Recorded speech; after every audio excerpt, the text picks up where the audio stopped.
This is the domain of grizzled mechanics, men who've spent more time under a Humvee than in their own beds. And then there's Private Miller, fresh-faced and eager. She was assigned to the motor pool, but her daily tasks were far from glorious. Her sergeant, a tough-as-nails veteran named Gunny, mostly had her sweeping, organizing tools and cleaning up oil spills. To the other mechanics, she was just the motor pool janitor. Miller didn't complain. She did her work diligently, but she also did something else. She observed every move the senior mechanics made, absorbing everything like a sponge.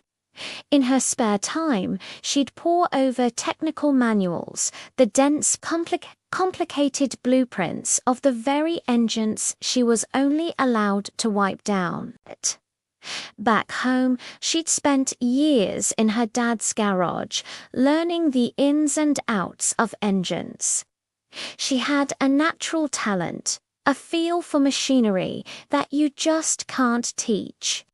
But here, in this high-stakes environment, she was an unproven rookie. She knew she had to earn her place. The day everything changed started like any other. A crucial supply convoy was scheduled to roll out at dawn, bringing ammunition and medical supplies to a remote outpost. The lead vehicle was a massive MRAP, a beast of a machine designed to withstand IEDs. It was the linchpin of the entire operation. As the mechanics were doing their final pre-mission checks, disaster struck. The MRAP's engine, a complex and powerful diesel, sputtered, coughed black smoke, and died. Silence fell over the motor pool, a heavy, anxious silence.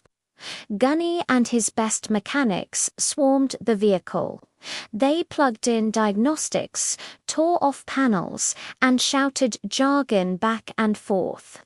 But the problem was deep, something catastrophic within the engine block itself. Hours ticked by.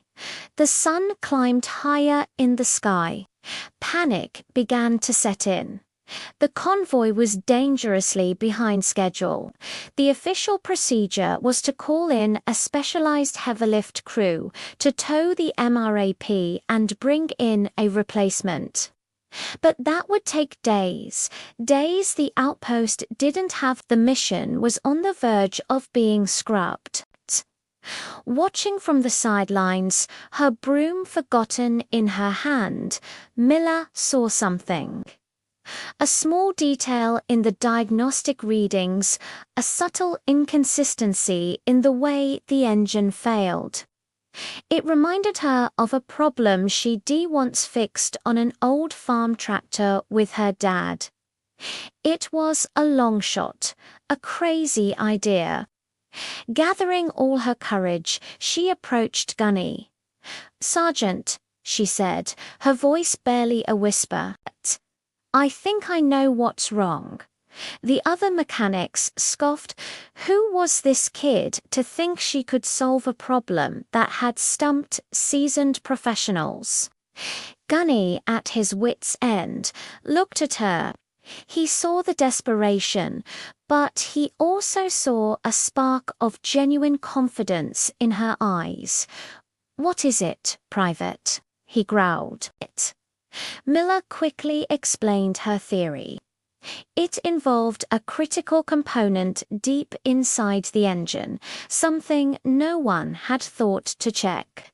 It would require a partial rebuild, a job that usually took a full day in a fully equipped garage, not a few hours in the field. It was a gamble, a huge one.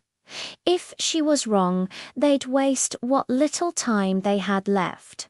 But if she was right, with a sigh that seemed to carry the weight of the entire mission, Gunny made a decision. "All right, Miller, You got one shot. The tools are yours. Show me what you've got. The other mechanics stepped back, a mixture of disbelief and curiosity on their faces. For the next 2 hours, Miller was a whirlwind of motion. She moved with a speed and precision that stunned everyone. Her hands, once used for sweeping, were now expertly navigating the labyrinth of wires and hoses. She called out for tools with an authority that no one dared question. She directed 2 other mechanics to help her lift the heavy components, guiding them with the confidence of a seasoned pro. It was like watching a master artist at work.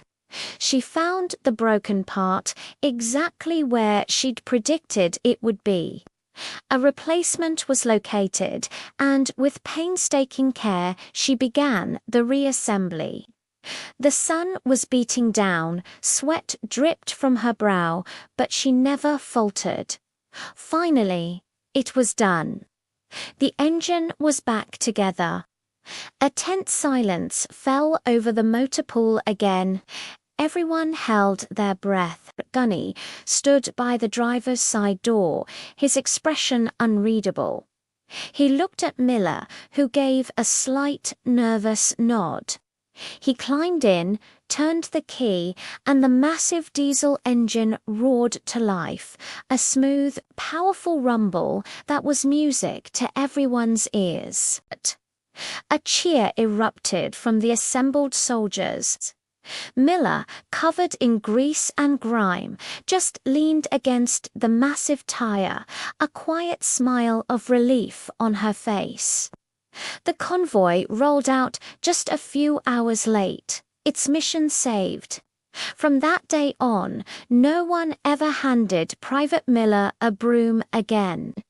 She had earned her place, not with words, but with skill, courage, and a whole lot of grease. Her story became a legend on the base, a reminder that heroes can come from the most unexpected places. It's a powerful lesson that true value isn't about the job you re-given, but about the passion and dedication you bring to it. Thanks for watching. If you enjoyed this story, don't forget to like, subscribe, and hit that notification bell so you don't miss our next video. See you next time.